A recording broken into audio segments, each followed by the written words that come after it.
Alright, this is John Cola with GrowingYourGreens.com. Today we have another exciting episode for you, and I'm on a field trip here outside Austin, Texas, actually at a buddy of mine's house that I've known for many years now.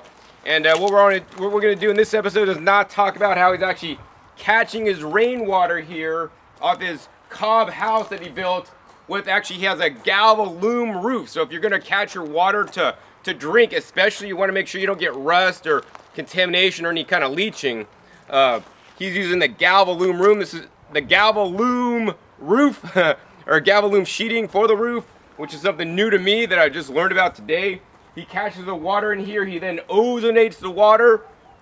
And besides ozonating the water, it then goes into his house, goes through a UV filtration, and then it goes through carbon block filter. And let me tell you, the water that he's making off the rainwater is some of the best water I've ever tasted. And this is the water you could also use to water your plants. The plants love the rainwater. They're going to grow better. And probably, if you drink your own rainwater, you're going to probably grow better too, provided you filter it. Because there's a lot of crappy stuff in the rain that we do not want to drink. So he has a really good filtration system to do just that. Now, we're not going to talk about all that. We're not going to talk about all his different gardens that he has, you know, over on his property. What we're going to talk to you guys about is something even more important than that. It's the wild foods that are naturally growing here, that's growing without him having to plant, harvest, and do all this kind of work to each and every day. So I see him over in the yard. Let's go ahead and meet up with Craig and see what he's looking at right now. So the reason why we're here today is not to look at some of the cool water catchment that you guys just saw and drinking rainwater or the gardens here. We're going to talk about something that many of you guys may have on your property, which are wild foods. And we're here with a friend of mine, Craig Sommers, who's a naturopathic doctor and nutritionist. And he's really into this one plant right here. Check this out. I mean, if you guys didn't know what this is, you might think, oh, poison berries, because we're all taught from such a young age that if you see berries and they're bright colors on the tree or the plant, don't eat them because they're poison, right? This could save your life, but it also could get you in some trouble because you're missing out on some of the spice of life or nutrition of life, as he's going to share this. So Craig, what do we got here? This is American beautyberry, and the Native Americans have been eating this for hundreds, maybe thousands of years. It's not particularly tasty. It's a little bit bland, I guess some people would say, but I personally kind of like the way it tastes. And the color tells you that there are antioxidants in there. Anytime you see colors, that's antioxidants. Now, even the leaf of this plant has a use. The leaf has a pest-repelling smell. So you can take the leaves, rough them up, rub them on your skin, and mosquitoes will not want to bite you. And it's been used by the Americans who settled this area a few hundred years ago. They would put it on their donkeys and horses around like where the saddle and the things around their neck harnesses would go to help repel bugs out of their face. But one thing that I do with this plant, because you get so much of it for just like a month shot, I take it and I strip them off, I put them in Ziploc bags and I freeze them. And then I use them in my smoothies year round. Usually I'll harvest enough to last me till the next season. One really interesting phenomenon about this is when you freeze them, their color fades. They don't have that bright purple color anymore, which is a really interesting thing. So I see John has helped himself to some over here. Yeah. He's got a pretty good mouthful. When I walk by this plant, which is maybe 10 times a day, I grab a small amount, more than this, and I nibble on them pretty much all day long while I'm in season. And I guess John has his mouthful right now, but once he swallows them, he can tell you what it kind of tastes like to him. There's tiny little seeds in there, and if you look it up and read about it, like on the USDA website, you can read that the seeds have protein in them. And of course, the berries themselves are going to have minerals. Minerals are in the structure of pretty much everything, and vitamins, of course, are going to be occurring in there, and of course proteins, because amino acids all formed by sunlight on plants. So what do you think, John? It's an interesting flavor. Like, I wouldn't say it tastes like, it's not astringent, maybe a tad bit bitter, maybe like if you had like an unripe raspberry, like many of you guys buy unripe raspberries at the store when they're kind of like pink and not even red, it kind of like it tastes like this. And then the seeds are kind of small and crunchy, kind of like raspberry seeds actually, that you can't really chew up too well, but if you sit there and chew it, you probably chew it up finally. Yeah, very interesting plant. These grow all over the southeastern United States, from Texas all the way to Florida, and about up to Tennessee, not north of that. So if you got them, make a positive ID. Don't get it confused with something else. Other things can look like this, and there may not be it, such as pulque. Pulque is a purple berry. They're darker, and like one of those berries can kill an infant. So be careful. Know what you're doing. So Greg, why is this called beauty berry? I mean, if you have a lady in the house, would you give her some so she'd be more beautiful? Well, my guess is, gosh, man, this purple is really beautiful. It's a beautiful berry. That's my guess. But I would also say that the antioxidants in it will probably help keep you young, so you keep your beauty. So, Craig, let's talk about antioxidants for those of you guys that don't know out there. I mean, what do antioxidants do? This is a big buzzword, keyword that's often used these days and might go over many people's heads, but I want to explain it to people that don't know what an antioxidant is. Okay, so if you go right down to the atoms have these electrons sailing around them, kind of like the sun has planets orbiting around them. And they need to be balanced to keep the integrity of your tissues. Oftentimes, what's called an oxidant, let's say you eat fried food, potato chips or some kind of nasty stuff, or even sunlight, you get too much sunlight, that can damage tissues, so forth. So you kind of throw out some of these electrons, and now you have what they call an unpaired electron. It needs to kind of be balanced. So it's going to kind of bang around like a car going down a city street, banging off the cars on either side of the street. That's when somebody's drunk, right? Yeah. A drunk guy driving his car down a city street, bang, bang, bang. Right. Happened actually once in my parents' house. Okay, I've seen that also in Brooklyn one time. Some kid stole the car. Anyhow, that's kind of like what a free radical does, kind of messing up and aging your tissues. But then you get an antioxidant, which comes in there and balances out that unpaired electron, and now that car's just driving straight down the center of the street. It's not bashing into stuff, messing stuff up. Wow. So yeah, all the different plants that I recommend you guys grow, they all have antioxidants. Craig, let's talk about some things that don't have antioxidants that probably age you faster than the plants that actually keep you young. Well, typically the things that most people eat, such as bread, your white bread. I believe that pretty much all the meat products, so beef, chicken, so forth, no antioxidants in that. I don't believe that dairy products have any antioxidants in them either. I'm pretty sure they're free of antioxidants. It's pretty much strictly plants that have antioxidants. And the fresher the plants are, the better in their raw state.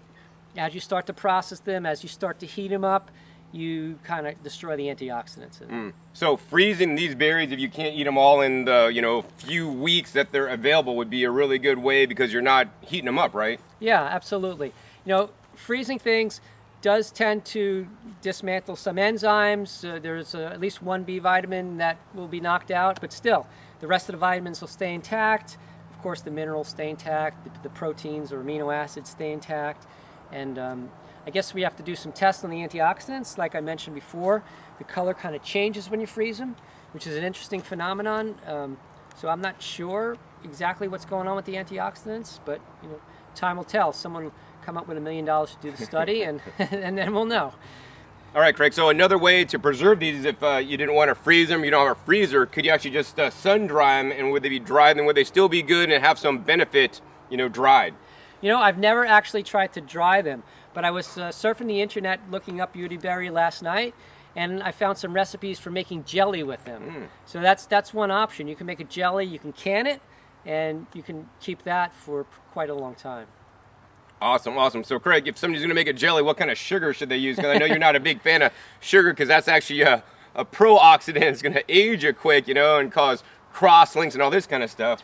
Well, typically all the food prep that I do is typically raw, and if I do any cooking, let's say if I wanted to do a yam or a squash, I put it in a pot early in the morning on low. I let it sit in there. You can put your finger in all day long and it's not heating it. At the end of the day, it's just like as if you cooked it. That's about the extent of cooking I do. So as far as canning, I don't do it because you're typically boiling the crap out of stuff, so to speak, to do it. But if I was going to do it, I would not use the cane. I would try to use something like the coconut palm sugar, which has all the minerals in there and is a little bit less glycemic. You know, typically cane sugar is very high glycemic, makes your blood sugar spike and then crash, whereas the cane crystals are more balanced. You don't crash. Perhaps there's other ways to do it with other sweeteners too, but that needs to be researched.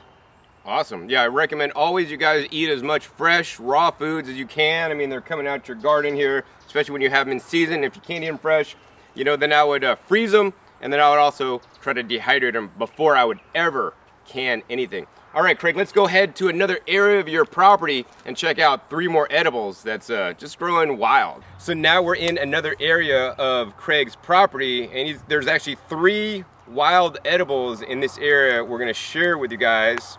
And this one right here is actually the Sumac. So Craig, tell us about this Sumac here. Well, the Native Americans used to pick that bunch of red berries, that little cluster, and make tea out of it. Yeah. They called it Indian tea. Now it's got pigment. Anything with pigment has antioxidants, and if it's coming out of a plant, you know that there's going to be some minerals and there's going to be some vitamins in there. So typically I would drink that tea just as a refreshing kind of a antioxidant and a little bit of nutrition type of thing. And these are a little past their prime. These are a little dried out. I typically like to get them when they're younger and fresher. And mostly I use the variety that grow up in the Northeast. This one here happens to be growing in Texas, which is interesting. I've actually never seen these grow in this area. I didn't plant this. It must have come in with a bird and just sprung up on its own. So Craig, so on these guys, the Sumac, even if they're dried, can you like harvest them off your tree and then save them inside and then use them in the winter like you would? They'd use dried rose hips or whatever to make teas and whatnot? To tell you the truth, John, you know, I've never actually done that, but I don't see why you couldn't do that. It seems like this one is dried pretty nicely. Like I mentioned before, I pick them fresh and make a fresh tea out of them when they're soft. And this one's been dried out from the sun, but I don't see any reason why you couldn't do that. I would like to experiment and give that a try. Sure. So would you say that things are always better eaten fresh instead of dried? Absolutely. And why? Well, of course, when it's fresh and it's alive, you have enzymes in there. The vitamin activity is much higher. There have been studies done where you've picked produce, for instance, and tested the vitamin activity right away, tested the vitamin activity within 24 hours, and it's dropped significantly. Wow. Some studies I've even seen 50% in the first 24 hours, and then much more slowly from there. So of course you're going to get higher nutrient content in that respect. As far as the minerals, it wouldn't really affect the mineral content. You're still going to get good minerals out of it. And as far as the antioxidants go, I don't know how many studies have been done on the antioxidants, but typically if you're going to get pigment, if it's going to show red, there's antioxidants in it. Awesome. So if you didn't want to like heat up water or boil water, could you just put this in water and just like leave it in the sun and literally make sun tea out of this stuff to get the essence in there and get some of those nutrients in you? Absolutely. I've made sun tea with this particular stuff many times. I would take a mason jar, put it in the sun for just a few hours, and you see that water, it starts to change colors. I'm sure that it would take longer once it's dried out like this to make sun tea to get more pigment. And typically with sun teas, with flowers, you need pretty much the shortest amount of time. And then you start to get to more woody stuff like, you know, stems or roots, you need much longer. Some of them you actually have to boil to get the medicinal properties out of. But flowers are very easy. Those come fast. So would it be good to like maybe take this stuff and put it in some water in a blender, blend it up, and then let it sit in the sun to really macerate it up and get some of those pigments and stuff out of it so it seeps out better? John, you have some really great ideas. I haven't done it that way. I've been doing it the way the Native Americans have been doing it for hundreds, maybe even thousands of years. So, you know, that's an experiment yet to be done. It makes a lot of logical sense that you'll get more properties out of it. But I guess we have to try it to really see what it's like. Awesome, awesome. Yeah, man, I always want to encourage you guys to use some of your foods that are edible, and you want to make sure before harvesting anything, if you got something that looks like this, you got to make damn well sure that it is this before you start eating things, because you could get very sick by eating things, you know, that are not what you think it is. So I want to recommend to you guys out there, if you're not familiar with edibles, take a wild foods class from a survivalist, you know, people in your area. You know, get a good book and, you know, double check with others before eating anything that you're not sure what it is. Yeah, positive ID is crucial, especially when it comes to mushrooms, which I don't even deal with. But I know personally people who have picked mushrooms for years, always fine, and one mistake, and they died, literally died. So it's not something to fool around with. It's a serious matter. Definitely not fun. So that's not going to be an issue with this next one, because if you can't identify this next one, then you probably got some disorder or something. Because the next one we're going to look at right here is the pine. You guys know the pine needles, which are a great acidifier for your soil, but also it's a great food. So Craig, tell us about this pine here. So in this area of Texas, we have loblolly pines, and we have a few different varieties. The inner bark is edible of pretty much all pine trees that I know of that grow in this area. The pine needles also are edible. You can make tea out of it, which I do quite often. And it's known for its pycnogenol, which is a very potent antioxidant. And John was telling me that he was juicing these needles, which I actually never even heard of, which I'm going to actually try. It's very strong, so just a little bit goes a long way. Yeah, but you know, it's a survival food. You can take a knife, peel the bark anywhere on it, and even on the real big ones, peel off the hard outer bark, get the soft inner bark, and you can eat that as a survival food and help you get through some rough times. So even as a non-survival food, Craig, would it be if somebody had pine trees, would it be good to maybe go out there once a week and eat some bark or some leaves just for the antioxidant properties and all the different nutrients in there? Absolutely. That's what I do with the needles. I make tea out of the needles for its antioxidant properties, just like the Native Americans did for thousands of years. I typically don't do much with the bark because I don't want to kill these trees. This tree is less than 3 years old, and you see how big it is already. There was a forest fire that swept through this area and killed all the trees that I had that were 60 feet tall. So these are grown back. And another reason that I like to have these here and not mess with them too much is because when these needles fall, they form a blanket. And in Texas, we have fire ants. Fire ants will not build their nest in pine tree needle blankets. So that's really, really important here in this part of the world. Awesome. So, Craig, besides just making a tea and boiling water, once again, could you do this for sun tea? And if I wanted to, could I just literally pick needles and chop them up and put them in a salad and eat them? Yeah, you know, I do nibble on the needles once in a while, just like John's doing there. They're pretty strong, maybe not for everyone's palate. But, you know, as far as sun tea, this is one thing that I've actually never made sun tea out of for some reason. My sun tea making days are in the summer when it's the hottest. And then once it kind of cools off, I go inside, I put water on the stove. Typically, don't boil the water, just bring it till it's almost going to boil, it's hot. And then I put stuff in there and I let it steep for a while. It does great with pine needles, but let's try it. Let's make a sun tea and let's experiment and see how dark it gets. I think another really good use of this, Craig, after eating this, because it's really like eating like hairs, but it's like thicker and you got some flavor in there. Actually using this to make green smoothies. What are your thoughts on that, man? Maybe putting some bananas and blend this up into a green smoothie to like really break up the fibers and get the nutrients out of it? If you got a good enough juicer, you need a really high-speed, blender. You got a really good enough high-speed blender, I guess it would break it up. But, you know, just chewing this one up in my mouth, it didn't break. Oh, look at that.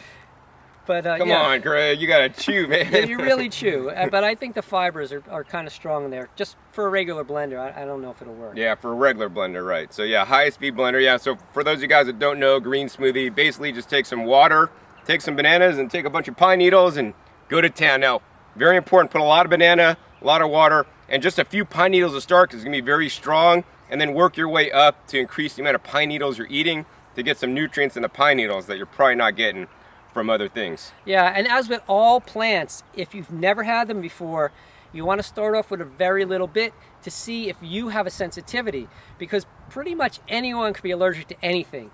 You know, millions of people might be eating this food, but that one person eats it and they have an anaphylactic shock. So always start, if you never had it before, very little bit, make sure you're cool with it, increase it to more.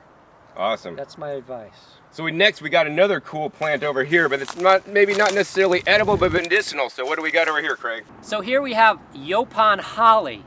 And this is a caffeine-containing plant. It actually has the most caffeine out of any naturally occurring plant in the North American continent. And if you've heard of mate, yerba mate, well, this is a relative. What people in this area of Texas do is they take this leaf and they roast it and they make tea out of it. Now, I've tried making tea out of it without roasting it, and perhaps, I just tasted it, it was cool with me, but it may not be right for everyone. For instance, holly family things tend to be poisonous, and I know the red berries that these things grow are poisonous. So before you experiment with taking this tea raw, you probably want to do a little bit more research with it. Typically, it's been used as a roasted tea, this leaf. Wow. Yeah, so I mean, this morning I was hanging out in Starbucks, not to get a coffee because I don't drink coffee and I don't recommend you guys do it either, but I was there using the Wi-Fi. But in any case, Craig, would this be a really good really good to drink instead? I mean, you guys, if you especially live in here in Texas, you probably got this grown as a weed. Could somebody make this stuff, roast their leaves on their skillet, and then make it into a tea and then drink this instead of coffee? Would this give them the same or more of a caffeine hit than coffee would? I would say that it's probably around the area of caffeine. It might even be a little bit less, more like a tea type caffeine type alkaloid. I haven't actually compared it to coffee or anything, so this is my guess. But definitely someone can take this, roast it themselves, make their own mate tea. They're going to get a lot more health benefits out of the plant that's harvested fresh and they're having right away than something that's been harvested far away. It's been sitting on a shelf or in a warehouse who knows how long, and then you're finally consuming it after whatever amount of time. So yeah, Yaupon holly, pretty cool stuff. If you're a caffeine person, you gotta love it. All right, so Craig, let's talk about caffeine for a minute, since you are a naturopathic doctor here. Is caffeine a good or a bad thing, and why? Well, I look at it as a medicinal and useful type of a medicine. So when I take long distance trips, for instance, I'm driving days on end, I personally use caffeine to keep me more alert at the wheel. But it's not the type of thing that I want to take every day and end up getting addicted to. As all of us probably know, coffee and caffeinated teas can be very addicting. If you have it every day and then you stop, a lot of people will get terrible withdrawal headaches. So the way I recommend using any type of caffeinated plant is you use it as needed. There was a night you didn't sleep good, you need to be really alert, you're giving a presentation, whatever it is. That's the way it should be used. It should not be abused and used every day. And at that point, your body just gets so used to it that it actually needs it. Yeah, I mean, I definitely would agree with Craig on that. It's far and a few days in between that I ever take caffeine. If I need to stay up driving or I'm going to fall asleep and crash, I think caffeine is an excellent thing to take. Like, I like to take some chocolate sometimes, cacao, nibs for a caffeine hit and get me alert so that I don't crash and I get to my intended destination. Now, Craig, another use of this that you told me about, this stuff here, unlike oak leaves and other green leaves on plants, you could literally put this into the fire and this will burn, so you could use this as a fire starter and maybe other uses? Yeah, this is actually a fire hazard to have Yaupons around your house.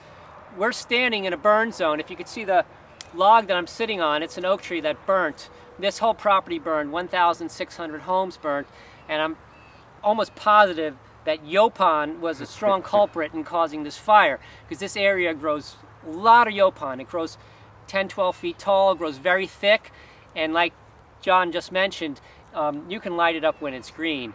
So, you don't want to have it too close to your house. They recommend not closer than 30 feet to your home. Awesome, awesome. All right, so let's go ahead and take a look at one more edible that I want you guys to be growing if you're not already. So the last wild edible that we're going to share with you guys today is right here. This is one of my favorites, actually known as the lamb's quarter. And the lamb's quarter, actually Craig brought it in, but it may also be wild in this area. It's also known as the pigweed. I know it grows wild in California and many other parts of the country. So Craig, tell us about the lamb's quarter and how you use it, why it's so beneficial. Well, as you can see, it's dark green, and this leaf is kind of late season as it's going to seed right now. Earlier in the season, the leaves are kind of fatter. They're stouter. They're not so long. And before they go to seed, they have kind of a different taste than after later in the season too. Typically, they taste the best in early spring when it first comes up. Not everybody loves the taste, but I think it's pretty good. Being dark green, of course, it's got chlorophyll, it's got magnesium. You're changing sunlight into proteins, so you got amino acids in there. It's a good survival food. If something was to go down and there was not a lot of food in the markets anymore, not everyone's going to go out and know what this weed is. But if you know it, you look it up, get to know it, find it in your area, get to know it really well, you got a survival food right there that can get you through a starvation period. Yeah, and even better, Craig, than just finding it in your area is getting some seeds, ordering some seeds online, bringing it in, and then growing it, and it's going to naturalize in your area. And literally, you're going to grow it once, it's going to go to seed, the seeds are going to drop, and then you won't be able to get rid of it. Which is exactly what happened here. I brought in like one plant and went to seed, and now it's just coming up in all different areas of the property, which is cool. I'm happy. Yeah, so if you want to get this one, the one that I would recommend you guys look for is you want to look for Magenta Spreen Lamb's Quarters. It's a really unique variety that actually has a purplish, new shoots as they come out, so they have nice pigments, which I really like. Also, the leaves tend to grow bigger, and I've had some of mine grow to be 6 feet tall. And they also, I've noticed, don't go to seed as quickly, so you'll have a lot more green matter to eat. Fantastic, and you can juice it as well. Why not? Awesome, yeah, and I want to mention that this is also, this is closely related to spinach. It's in the Chenopodium family, and it's actually quite delicious. And Craig, you talked about this having protein, so I want to stop there because I know many people want to get a lot of protein in their diet. They think they might need meat, but can you just live on plants alone, and will we get enough protein from that? Absolutely. If you think about it, what are the animals that have protein eating? The cows, they're eating grass, they're eating grains. In the ocean, it's starting in the algae. The protein is moving up the food chain from there. It's all coming from photosynthesis. Sunlight coming down, hitting the green plants, creates amino acids. You can get the amino acids you need from eating plants. In fact, I've been surviving just on plants for about 21 years now. Since 1993, now it's 2014. Just plants. I got plenty of amino acids. Wow, so if shit hits the fan, come out to your garden, eat the greens, get your protein, and also get the phytochemicals, phytonutrients, vitamins and minerals, and antioxidants that we talked about earlier. So Craig, if somebody wants to learn more about you and your work, how can they get a hold of you? And actually, you wrote a book too. How can somebody get a hold of you and do all that stuff? Well, my website is rawfoodsbible.com, and that's plural, F-O-O-D-S, rawfoodsbible.com. Awesome, Craig. So I want to thank you for allowing me to come on your property and share with you guys out there in YouTube land some of the wild edibles, and also share your wealth of knowledge with my viewers, and also introduce them to you so they could check you out to learn more about your work and what you've been doing. I've known Craig for a number of years now, and he's a great guy, and I was really glad to be able to see his property and hope to come out in future years and share with you guys more of his garden and some of the other non-wild foods he's growing, for healthy plant-based benefits. All right, there, I got it out. So I want to encourage you guys always, to eat as many plants as you can, and always eat out of your garden before you eat out of the grocery store. It's going to be much healthier, than literally anything money can buy for you and your family. I hope you guys enjoyed this episode. Once again, my name is John Kohler with growingyourgreens.com. We'll see you next time, and until then, keep on growing. All right, this is John Kohler with growingyourgreens.com. Today we have another exciting episode for you. What we're going to do is give you guys the summer update garden tour here. We're at my front yard here.